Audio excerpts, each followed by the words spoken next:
Good day mga kanegosyo, ako nga pala si Jepoy, isang negosyante, isa rin akong DJ.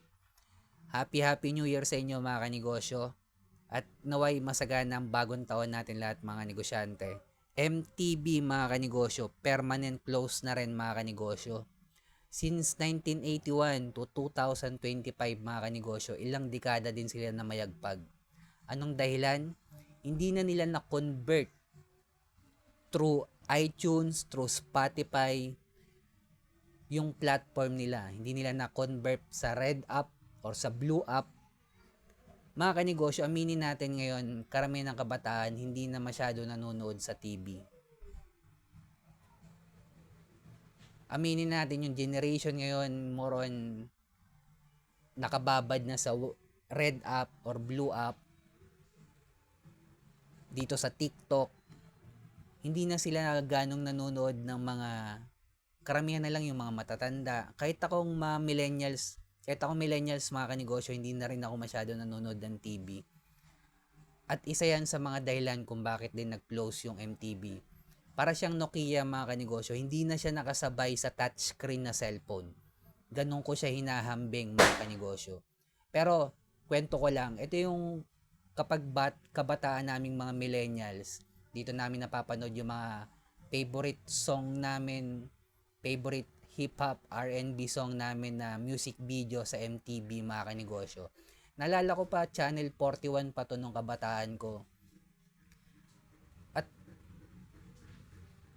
pag alam ko, pag Sunday or Saturday, pag Sunday may bagong labas na music video sa MTV, naabangan ko yan. Although may Red App na noon, kaso hindi pa ganon ka ano na doon nag-upload ng mga music video. Talagang sa MTV ko pa inaabangan yan kapag may bagong labas na music video, yung gusto kong artist. Masaya yung kabataan ng mga millennials na nakaabot niyan. Kaso hindi na nila na-divert sa panahon ngayon. Siyempre, kumita na rin yan mga kanegosyo, maraming nalulungkot.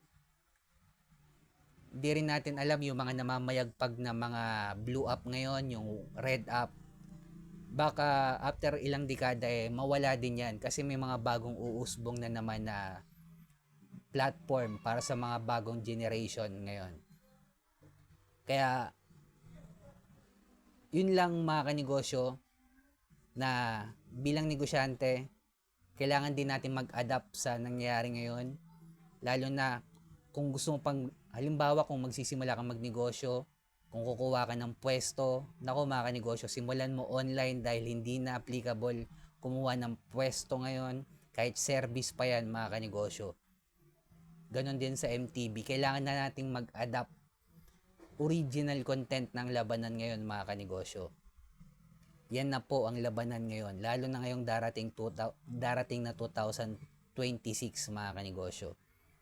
At sa mga umabot sa dulo na video na to, nagpapasalamat ako, binabati ko kayo ng Happy New Year.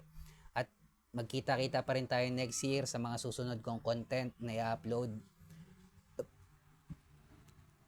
At naway masagana ang bagong taon nating lahat. Ingat tayong lahat mga kanegosyo.